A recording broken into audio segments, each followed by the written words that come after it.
Sa ngalan ng Ama at ng Anak at ng Espiritu Santo. Amen. Ang pagpapala ng ating Panginoong Hesukristo, ang pag-ibig ng Diyos Ama, at ang makikipagkaisa ng Espiritu Santo naway sumainyong lahat. At sumaiyo rin. Mga kapatid, aminin natin ang ating mga kasalanan upang tayo'y maging marapat gumanap sa banal na pagdiriwang. Inaamin ko sa makapangyarihang Diyos at sa inyo mga kapatid, na lubha akong nagkasala sa isip, sa salita at sa gawa, at sa aking pagkukulang. Kaya isinasamo ko sa mahal na Birheng Maria, sa lahat ng mga anghel at mga banal, at sa inyo mga kapatid, na ako'y panalangin sa Panginoong ating Diyos. Kaawaan tayo ng makapangyarihang Diyos, patawarin tayo sa ating mga kasalanan, at patnubayan tayo sa buhay na walang hanggan. Amen. Panginoon, kaawaan mo kami. Panginoon, kaawaan mo kami. Kristo, kaawaan mo kami. Kristo, kaawaan mo kami. Panginoon, kaawaan mo kami. Panginoon, kaawaan mo kami. Manalangin tayo. Ama naming makapangyarihan, kaming mga tinubos mo at kinupkop, ay tunghayan mo ngayon sa iyong kagandahang loob, upang sa pagsampalataya sa anak mong si Kristo, makamtan ng kalayaan at pamana sa piling mo, sa pamamagitan niya, kasama ng Espiritu Santo, magpasawalang hanggan. Amen.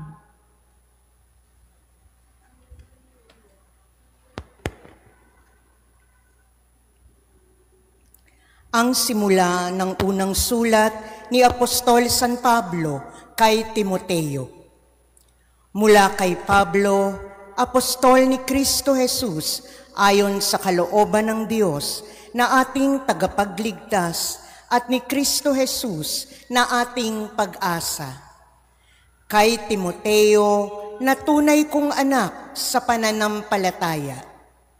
Sumaiyo nawa ang pagpapala, habag at kapayapaan buhat sa Diyos Ama at kay Kristo Jesus na ating Panginoon. Nagpapasalamat ako kay Kristo Jesus na ating Panginoon na nagbibigay sa akin ng lakas para sa gawaing ito, sapagkat ako'y minarapat niya at hinirang na maging lingkod. Hinirang niya ako upang maglingkod sa Kanya, bagamat noong unay nagsalita ako laban sa Kanya. Bukod dito'y inusig ko siya't nilait. Sa kabila nito'y kinahabagan ako ng Diyos, sapagkat hindi ko nalalaman ang aking ginagawa noong hindi pa ako naniniwala sa Kanya. Iginawad sa akin ng Panginoon ang Kaniyang masaganang pagpapala, kalakip ang pananampalataya at pag-ibig na nasa atin dahil sa pakikipag-isa kay Kristo Jesus. Ang salita ng Diyos. Salamat sa Diyos. Diyos ko, aking kapalaray, manahin ang iyong buhay. Diyos ko, aking kapalaray, manahin ang iyong buhay. O Diyos, ako'y ingatan mo, ingatan ang iyong lingkod. Ang hangad ko ay maligtas, kaya sa'yo dumudulog.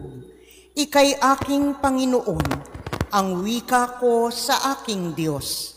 Kabutihang tinanggap ko ay ikaw ang nagkaloob.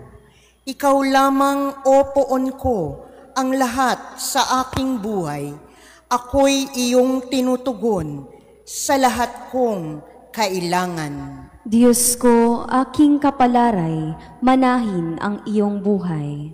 Pinupuri ko ang poon na sa akin ay patnubay. Kahit gabi, diwa niya ang sa aki umaakay. Nababatid ko na siya'y kasama ko oras-oras. Sa piling niya, kailan may hindi ako matitinag. Diyos ko, aking kapalaray, manahin ang iyong buhay. Ituturo mo ang landas na buhay ang hahantungan. Sa piling mo'y madarama ang lubos na kagalakan. Ang tulong mo'y nagdudulot ng ligayang walang hanggan. Diyos ko, aking kapalaray, manahin ang iyong buhay. Magsitayo ang lahat. Alleluia, alleluia, alleluia, alleluia, alleluia, alleluia. Amang Diyos na Jesucristo, ang salita mo'y totoo, kami ay pabanalin mo. Alleluia, alleluia, alleluia, alleluia, alleluia, alleluia. Sumainyo ang Panginoon. At sumaiyo rin. Ang mabuting balita ng Panginoon ayon kay San Lucas. Papuri sa iyo, Panginoon. Noong panahong iyon, tinanong Jesus ang kanyang mga alagad ng patalinghaga. Maaari bang maging taga-akay ng bulag ang isa ring bulag? Kapwa sila mahuhulog sa hukay kapag ginawa ang gayon. Walang alagad na higit sa kanyang guro. Ngunit kapag lubusang naturuan, siya'y magiging katulad ng kanyang guro. Ang tinitingnan mo'y ang puwing ng iyong kapatid, ngunit hindi mo pinapansin ang tahilan sa iyong mata. Paano mo masasabi sa iyong kapatid, "Kapatid, bayaan mong alisin ko ang iyong puwing," gayong hindi mo nakikita ang tahilang nasa iyong mata? Mapagpaimbabaw. Alisin mo muna ang tahilan sa iyong mata at makakakita kang mabuti. Sa gayoy, maaalis mo ang puwing ng iyong kapatid. Ang mabuting balita ng Panginoon. Pinupuri ka namin, Panginoong Hesukristo. Isang magandang umaga po sa inyong lahat at sa mga nangyayari muli. Kailangan din tayong mapagmasid at kailangan din naman tayo ay mulat sa mga nangyayari sa ating kapaligiran, sa ating lipunan, at nawa ay may natututunan tayo sa atin pong mga karanasan. Muli, bilang mga Kristiyano, hindi lang tayo basta dumadalo sa misa, kundi tayo dapat ay mayroong natututunan sa atin pong pakikinig at pakikilahok sa banal na misa, dahil ang nagsasalita sa atin dito walang iba kundi si Kristo. Kaya nga isang pagtuturo ang ginagawa ni Kristo bago tayo pakainin. Bago niya ibigay ang kanyang katawan sa atin, tayo ay kanyang binubusog ng mga salita na napakahalaga sa buhay natin. Bakit nagkakaroon ng mga kalituhan sa atin pong lipunan? Minsan talagang may mga paghahanda tayong naririnig, magkakaroon ng rally, ngayon may mga pag-aaklas o kung ano-ano pa. Pero saan nga ba tayo dinadala ng mga ito? Nakailang EDSA rally na tayo. Nandito na ba kayo nung EDSA Revolution? Tapos nagkaroon EDSA 2, 3, 4, at kung ano-ano pa. Pero wala tayong pinatutunguhan. Parang lagi lang tayong bumabalik sa ating pagkakamali. Marahil, sabi nga, yung katotohanan na sinasabi ni Kristo na binibigay niya sa kanyang mga alagad, maaari bang maging taga-akay ng bulag ang isa ring bulag? Maaari bang maging taga-akay ng bulag ang isa ring bulag. Baka naman sabihin nyo, no, yung mga pilosopo, kaya na po, basta may tungkod, basta maituro mo, kaya. Pero, di ba, yung common sense, kaya bang magturo ng isang taong wala din namang alam? Gaya ng sabi ko, no, bakit ang daming kalituhan na nangyayari? Kasi maraming kasinungalingan. Sa ngayon nga, no, paano mo mapapalabas ang katotohanan kung mismong ang mga nagtatanong gumagawa ng kasinungalingan? Ang nagtatanong sa magnanakaw, magnanakaw din. Turuan dito, turuan doon. Kaya minsan na-realize ko din, no, talagang yung reality din, bagamat napakahalaga sa atin na makapag-aral tayo, pero yung reality na nangyayari ngayon, hindi sapat yung may diploma ka, na meron kang degree para maging, sabihin na natin, credible kang tagapagturo. Kasi nakikita na natin ngayon yan sa mga nakapwesto na talagang may mga titulo na, pero sila mismo lutang, sila mismo hindi alam kung anong sinasabi, pero gusto natin mag-implement ng mga batas. Gusto natin ipasunod sa mga tao ang mga batas, pero tayo mismo, hindi natin ito sinusunod. Kaya mas lalong dumadami ang nalilito, ang naliligaw, o ang nadarapa. Kaya nawa, no? Makita din natin na ang tunay na karunungan nanggagaling kay Jesus.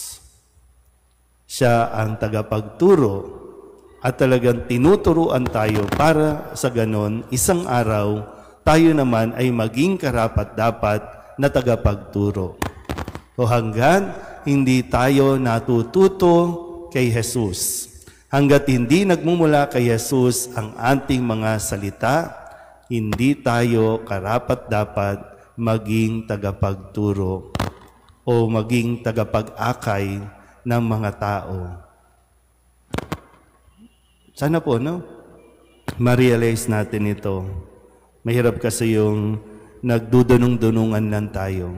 At mahalata mo din naman yung mga nagdudunong-dunungan lang. Yan yung mga maiingay, yan yung mga masatsat, nagtatali-talinuhan lang, nagpapanggap na may alam. Pero hanggat wala tayo, yung iba nga, naririnig pa natin na nagko-quote pa ng mga Bible verses. Pero naiintindihan ba nila?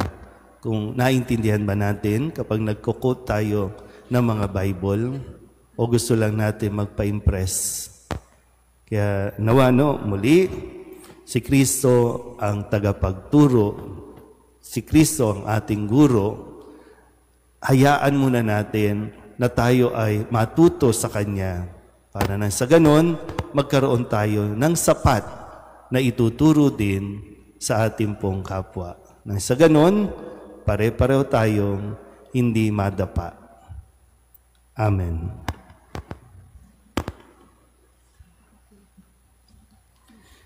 Sa pamamagitan ng Kanyang salita at gawa, tinuruan tayo ni Jesus ng mahabaging pagpapatawad ng Ama na naglalayong magligtas at hindi pumuksa.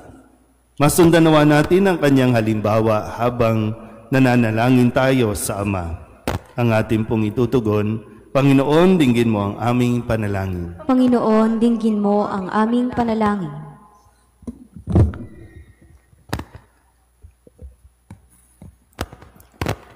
Ang simbahan naway piliin ng daan tungo sa pagpapatawad, katarungan, katotohanan at pag-ibig. Manalangin tayo sa Panginoon. Panginoon, dinggin mo ang aming panalangin. Ang tapat at maliliit na mamamayan naway hindi maligaw ng mga di tunay at mga ambisyosong pinuno. Manalangin tayo sa Panginoon. Panginoon, dinggin mo ang aming panalangin. Atin nawang mapigilan at mahinto ang paghusga sa ating kapwa dahil sa kanilang kahinaan at pagkukulang.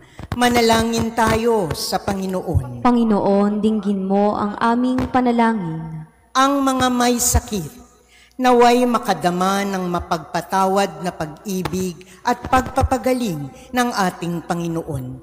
Manalangin tayo sa Panginoon. Panginoon, dinggin mo ang aming panalangin.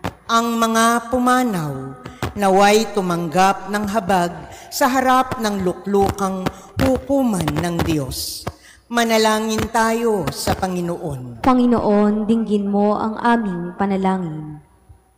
Idulog din natin sa Panginoon ang ating mga personal na kahilingan at mga panalangin para sa ating mga pamilya, kasama din ang mga kahilingan ng mga nanonood sa online. Lahat ng mga misang pasasalamat, espesyal na intensyon, agarang paggaling ng mga may sakit at ang lahat ng mga kaluluwa na iniling na ipagdasal sa misang ito.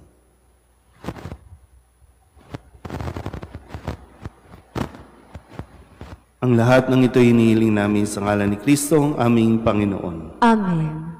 Kunin at tanggapin ang alay na ito,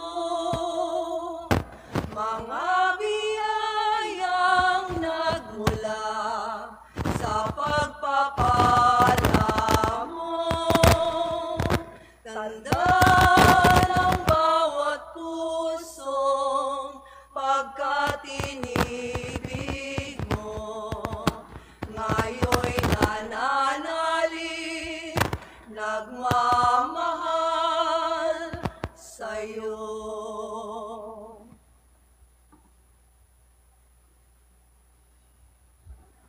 Manalangin kayo mga kapatid upang paghahain natin ay kalugdan ng Diyos Amang makapangyarihan. Tanggapin nawa ng Panginoon itong paghahain sa iyong mga kamay, sa kapurihan niya at karangalan, sa ating kapakinabangan at sa buong sambayanan niyang banal.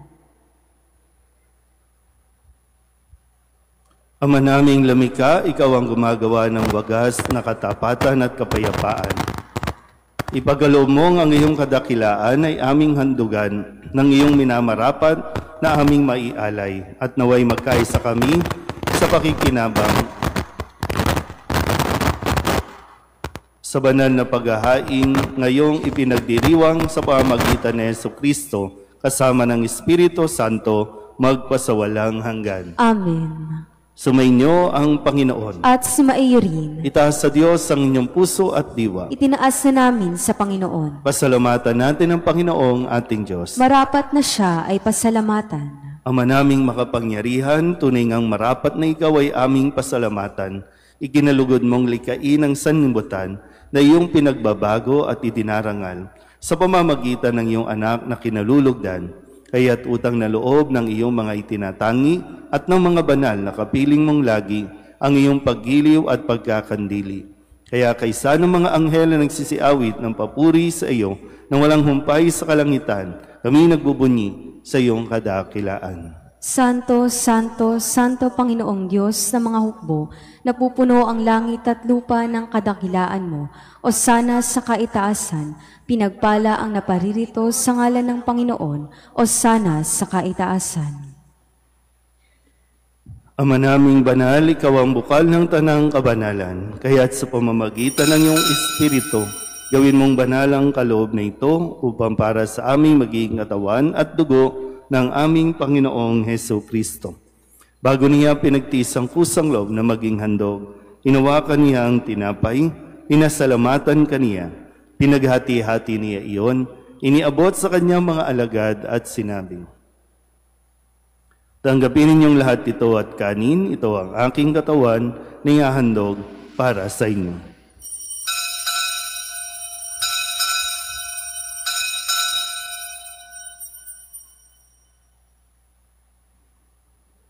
Gayun din naman, nang matapos ang hapunan, hinawakan niya ang kalis, muli kaniyang pinasalamatan. Iniabot niya ang kalis sa kanyang mga alagad at sinabi, tanggapin ninyong lahat ito at inumin. Ito ang kalis ng aking dugo, ng bago at walang hanggan tipan. Ang aking dugo na ibubuhos para sa inyo at para sa lahat, sa ikapagpapatawad ng mga kasalanan. Gawin ninyo ito sa pag-alaala sa akin.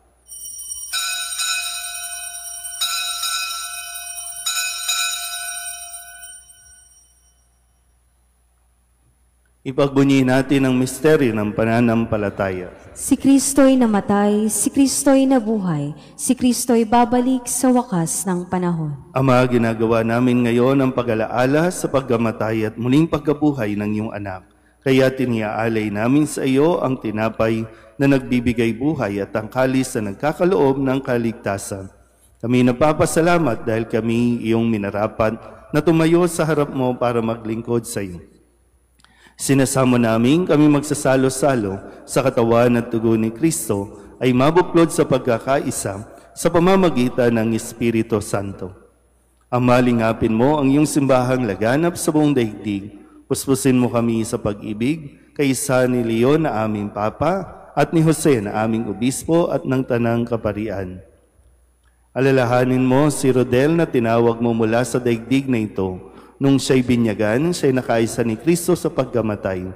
Ngayong siya'y pumanaw, naway makaisa sa ni Kristo sa pagkabuhay.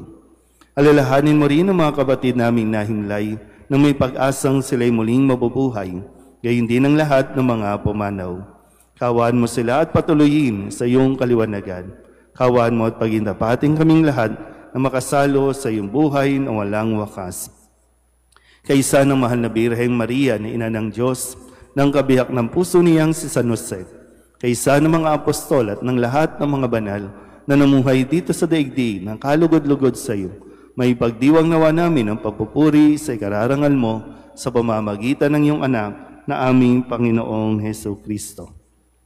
Sa pamamagitan ni Kristo, kasama niya at sa Kanya, ang lahat ng parangal at papuri ay sa iyo, Diyos Amang makapangyarihan, kasama ng Espiritu Santo, magpasawalang hanggan. Amen.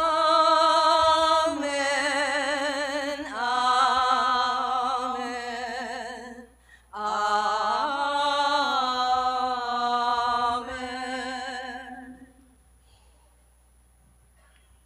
Sa tagubili ng mga nakagagaling na utos at turo ni Jesus sa Panginoon natin at Diyos, ipahayag natin ang lakas loob.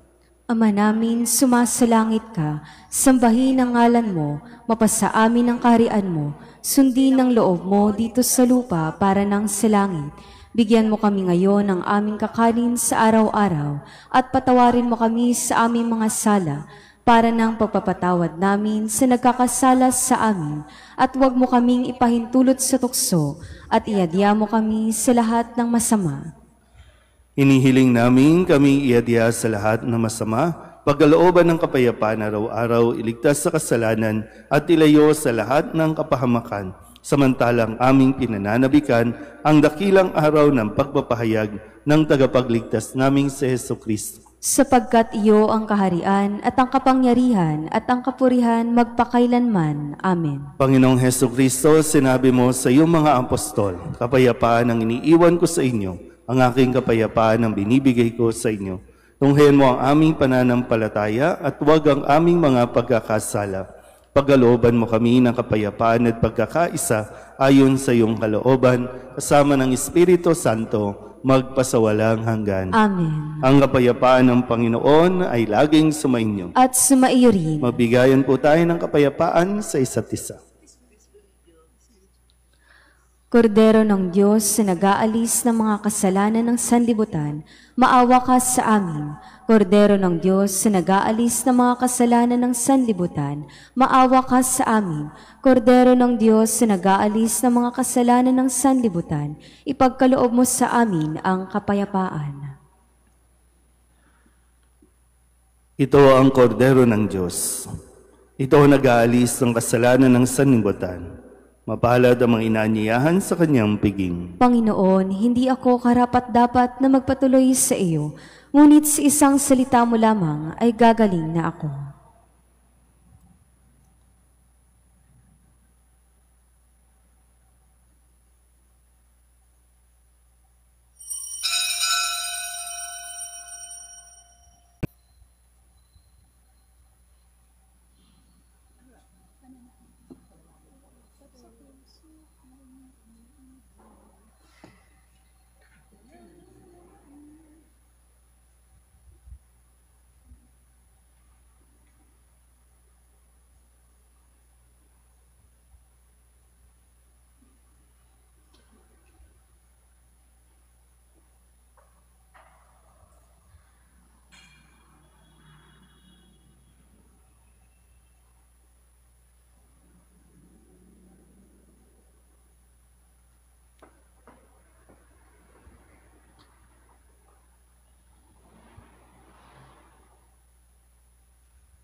Manalangin tayo. Ama naming mapagmahal, kaming pinapagsalo mo sa iyong salita at piging na banal, ay iyong pinalalakas at iyong binubuhay. Pagindapatin mong kami makapakinabang sa buhay ng iyong anak, na para sa aming sarili niya ang alay, bilang aming tagapamagitan kasama ng Espiritu Santo, magpasawalang hanggan. Amen. Sumainyo ang Panginoon. At sumairi. At pagpalain kayo ng makapangyarihang Diyos, Ama at Anak at Espiritu Santo. Amen. Tapos ang banal na misa, humayo tayo sa kapayapaan ni Kristo. Salamat sa Diyos.